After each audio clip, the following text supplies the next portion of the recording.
a dream, and the fire from within. Our hearts engulfed in flames, and it's been burning ever since. With our history in mind, we move forward with the times. In this new world we will shine, together we will fly so high.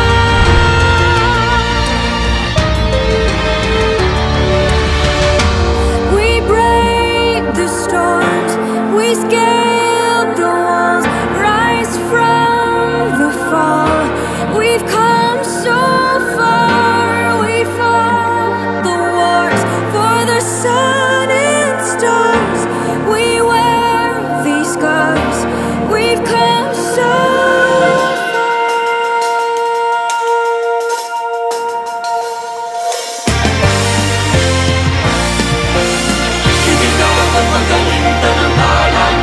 ang laban ng nakaraan, ating napagtagumpayan.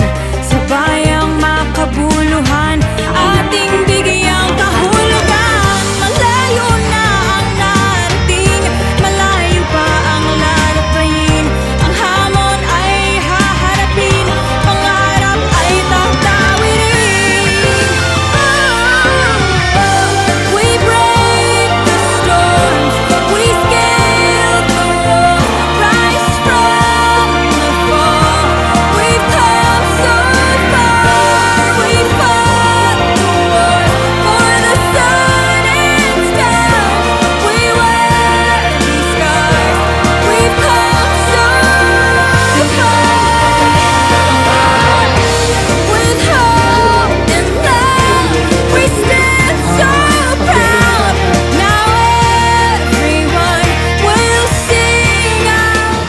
Ako po si Hannah Cyrene Otabliso, farm owner ng Little Acre Integrated Farm. Ito pong programa na ito, I am very blessed to be one of the recipients kasi as a farm owner, I am planning to conduct this training or implement this training alongside the trainings that we are doing or conducting sa aming farm school. Para mas marami po kaming maabot na farmers, lalo na't wala naman po itong masamang maidudulot, bagkus nga po ay marami po siyang maibibigay na karagdagang kaalaman at mas mapapadali ang buhay ng ating mga farmers sa paggamit ng teknolohiya. At ang ganda rin kasi makita na ang ating mga farmers ngayon, ang ating mga magsasaka ay kayang sumabay sa teknolohiya. I'm Joy Gonzaga, trainer of the Pilipinas Shell Foundation. So yung unang-una po is yung basic usage po ng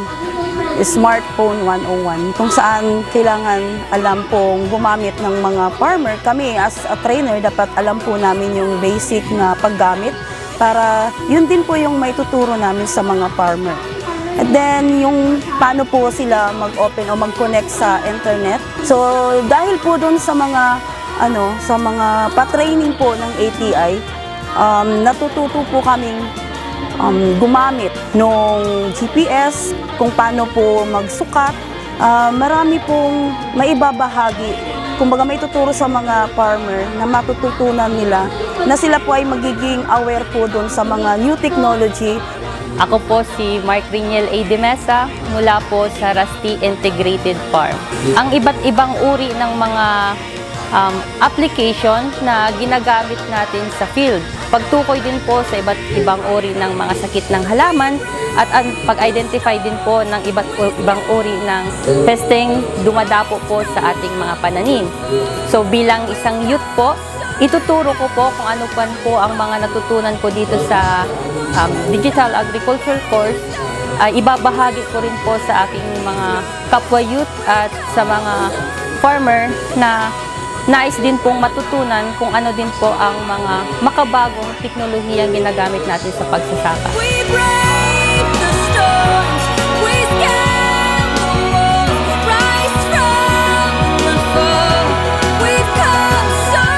Let's do digital. Let's go digital.